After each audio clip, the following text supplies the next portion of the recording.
दोस्तों, इस दुनिया में किसी भी चीज़ के बिना रहा जा सकता है, पर इलेक्ट्रिसिटी के बिना सर्वाइवल जस्ट टू इम्पॉसिबल है। तो आखिर कैसे खोज हुआ बिजली का, और कैसे इतना डेंजरस एनर्जी रखने वाला इलेक्ट्रिसिटी आज घर घर जाकर बिजली दे रहा है। तो स्वागत करता हूं आप सभी का हमारे शो इन्वेंशन जिसने बदली दुनिया के एपिसोड 22 में। दोस्तों, आज से हजारों साल पहले चलता था बार्टर सिस्टम, और इस सिस्टम की खास बात थी दोनों तरफ की रजामंदी। यानी कि अगर आपको रोटी खानी है और आप खुद बहुत बड़े कार के शोरूम के ऑनर हैं, तो बहुत अच्छे चांसेस हैं कि आपको रोटी के बदले अपनी एक कार उसे देनी पड़ेगी। दोस्तों, ये लेन देन को डबल कोइंसिडेंस ऑफ डिमांड कहा जाता है। ये सिस्टम तब तक चला जब तक एक प्रॉपर करेंसी चालू नहीं हुई थी। गाइस, पेपर नोट्स, कॉइन, इन सब का हमारे आसपास होना सच में बहुत बड़ी उपलब्धि है, क्योंकि अगर कॉमन करेंसी नहीं होता तो बहुत अच्छे चांसेस थे कि नासा को अपनी रॉकेट के बदले और टेस्ला को अपनी गाड़ियों के बदले रोटी मिलती।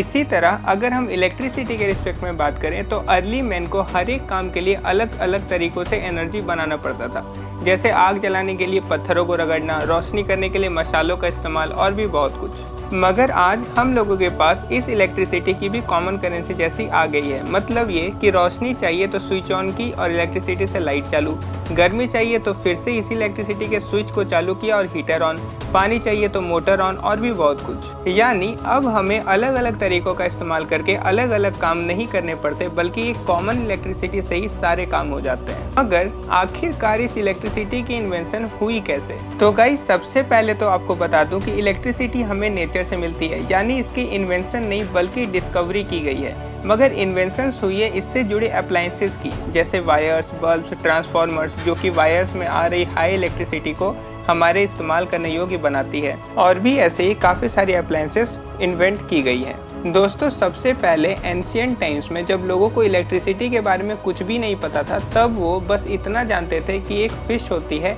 जो कि इलेक्ट्रिसिटी के शॉक्स देती है, और इस मछली को थंडर ऑफ द नाइल या फिर protector of all other fishes कहा गया। बाद में तो इन इलेक्ट्रिक कैटफिश का इस्तेमाल भी किया जाने लगा उन लोगों के लिए जो हेडेक या फिर गाउट से सफ़र कर रहे थे। उनका मानना ये था कि इन इलेक्ट्रिक फिशेस को टच करके जो पावरफुल जोल्ट उन्हें लगेगा वो उन्हें ठीक कर देगा। इसके बाद 600 BC में थेल्स, जो कि मिलेटस के महान साइंटिस्ट थे, उन्होंने सबसे पहली बार इलेक्ट्रिसिटी पे रिसर्चेस किए। उन्होंने फर यानी कि जानवरों के बालों को डिफरेंट ऑब्जेक्ट के साथ रब किया और नोटिस किया कि ये आपस में अट्रैक्ट कर रहे थे। उन्होंने जिसकी डिस्कवरी की थी, आज हम उसे स्टैटिक इलेक्ट्रिसिटी के नाम से जानते हैं। जिसके बाद 1600 में इंग्लिश फिजिशियन विलियम गिलबर्ट ने डिटेल में स्टडी किया इलेक्ट्रिसिटी और मैग्नेटिज्म के रिलेशन को, और वो lodestone effect due to static electricity के क्वेश्चन को सुलझा पाए, जो कि ये था कि कैसे एक पत्थर में आयरन या उसके जैसे रिलेटेड मेटल्स चिपक रहे थे। इसीलिए गिलबर्ट को फादर ऑफ मॉडर्न इलेक्ट्रिसिटी भी कहा जाता है।